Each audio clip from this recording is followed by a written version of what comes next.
Hello, so my name is Nelson Sintra. I'm an alum with the Labouré Society, and I'm currently in formation at Mundelein Seminary. I'm studying for the Diocese of Boise. And I have here with me Norbert Medina. Norbert is currently an aspirant here with the Labouré Society. And so Norbert, tell us a little bit about yourself. Tell us about your childhood and about your Catholic upbringing. Well, I'm 43 years old. I was born and raised in Houston, Texas, and have an older sister and a younger brother. And we all grew up on the southeast side of Houston. Went to public school my entire life. Even into college, I went to the University of Houston.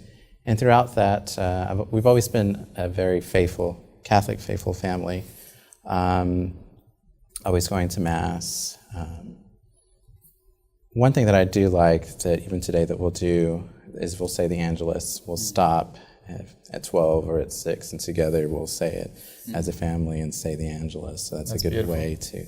So you went to Mass as a family, you prayed the Angelus as a family. Was the faith, did you experience the faith in any other ways at home? Even as children, sometimes my sister would get us. She always dreamed of being a teacher, but she actually went to school and was studying more like engineering and that type of thing. But as a child, she would get us together, my brother and I, and she'd sit us down and be like, okay, let's play this Bible verse game. So what we'd do, we'd get our Bibles out, and she'd say, okay, who's going to be the first to find this verse or something? So we'd go through, and then we'd open it up and we'd find it, and like, oh, good, so we'd play little games like that. Wow, okay. Yeah. Mm-hmm. When did you start thinking about the priesthood? Did it start that early, or is it later on? It was around when I was 17, so when some of the priests would say, why don't you think about becoming a priest, or just at least look into the vocation? It was like, no, thank you. That's I don't think that's for me. I just want to get married, have children, and do what is considered normal in today's society. But I just kept on feeling this yearning, this calling to the priesthood, and I was always just shying away from it, or sometimes just turning my back and running away from it. So that started in high school, and then you went to college. What did you study in college? I studied, I started off with biology, but then I switched over. I'm like, you know what, I've been here a while, let me get my French done. I did well in high school in French, so I decided to go to study French, and that kind of opened many opportunities for me, and it helped me with my faith, my faith life. I have this one interesting story so I finished up with my degree in French, and I applied and was accepted for an internship from the French government to teach at 2 high schools in the north of France. And I was still a bit worried or nervous. I was like, Lord, is this really what I'm supposed to be doing right now? I was still paying off my vehicle. I still had other things that I had to deal with. And so, I was able to gather up enough money. My mom helped me as well to get the plane ticket. We just needed to pay for the plane ticket to get there. So here I am. I had met friends previously whenever I was living in France, studying in France. And so I told them, look, I'm going to go over there. If you can help me out, that would be perfect. So they live 2 hours south of Paris. And I figured, okay, well, I don't want to inconvenience them by having them come and pick me up. So I'll just find my way down to them. So here I am. I landed in Charles de Gaulle Airport. It was 2:30 in the afternoon. I had 2 huge suitcases, big duffel bag, and a backpack. Okay. So I got on a commuter train from the airport to the city. Okay. So I went and I switched in the metro system that they have there. 2:33 in the afternoon in Paris, the subway system, with all my luggage. So there was this one gentleman of African descent who helped me, and I told him, thank you so much for helping me, because you have to jump on, jump off, and then it was just crowded, it was packed with people. And he told me, don't thank me, thank Jesus. Wow. So I said, okay, I think this is where I'm supposed to be right now. He's still with you, even though you're really far away in France. Right. He's right there with you. Yes, and then not only that, it happened again. I switched from that subway system to go to the commuter train to go visit my friends. And two women in their business suits and heels literally carried the luggage for me. I had my duffel bag and my backpack, but they were literally taking it from my hands and taking it up the stairs, because in that part of the subway system they didn't have any escalators or elevators. And I'm thinking, okay, Lord, I guess this is where I'm supposed to be. And that's wonderful. So you could see the hand of divine oh, providence guiding that. definitely. And so that was shortly after college, right?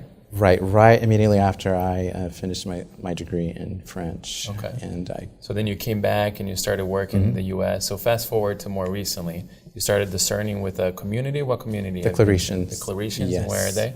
They're located in Chicago, but they also have a place in Fresno, California, and in San Antonio, Texas. Okay. And what do they do? What is their ministry?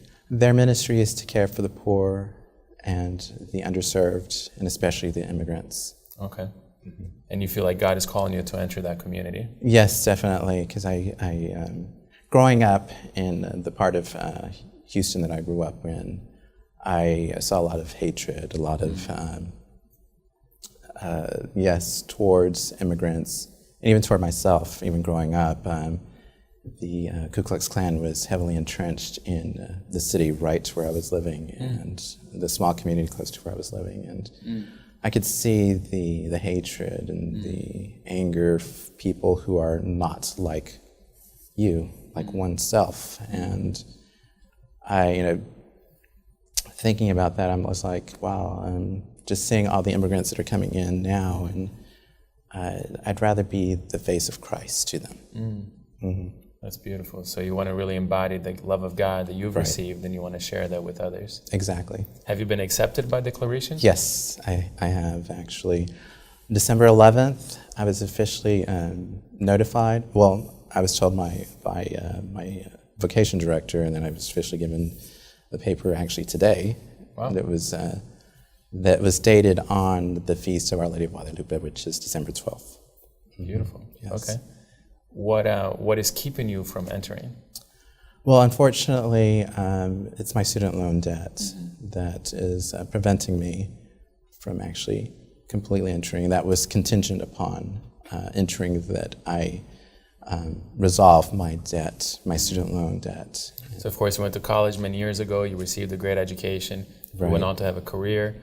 And all of this formation, of course, you'll use as a priest later on. Oh, exactly, definitely. But you have these loans that have been preventing you. Right. You came to the Labouré Society, which is doing just that, helping Yes. men and women in your position and in my position to overcome our loans. So now you've been in this boot camp for the last 3 days. Tell me first, how did you come about, how did you encounter the Labouré Society? How did you find out about them? The vocation director from Chicago had heard of Labouré, and he decided, maybe we can give this a shot. This sounds like something that would be very beneficial to you and to our community, in case we have others who are in your situation. And of course, there are others, right? There Definitely. are hundreds and actually thousands of others. Right. So where are you hoping to be 1 year from now? I'd like to be in the Formation House in San Antonio, taking my courses in philosophy at St. Mary's University in San Antonio. Okay. Now, if you come across a young man or a young woman who is discerning the priesthood, discerning the religious life, but they're blocked by student loans, what message would you share with them? Well, I will tell them that of this wonderful society, the Labouré Society, is there, that just being here lets me understand that I'm not alone. I'm not the only one that has all these student loans that need to be resolved, and not to let that be that stumbling block. That they are here, they love you, they'll support you in any way they can. Okay. Norbert, thank you very much for your time, and we'll continue to pray. Yes, thank you so much. All right, God bless. God bless you.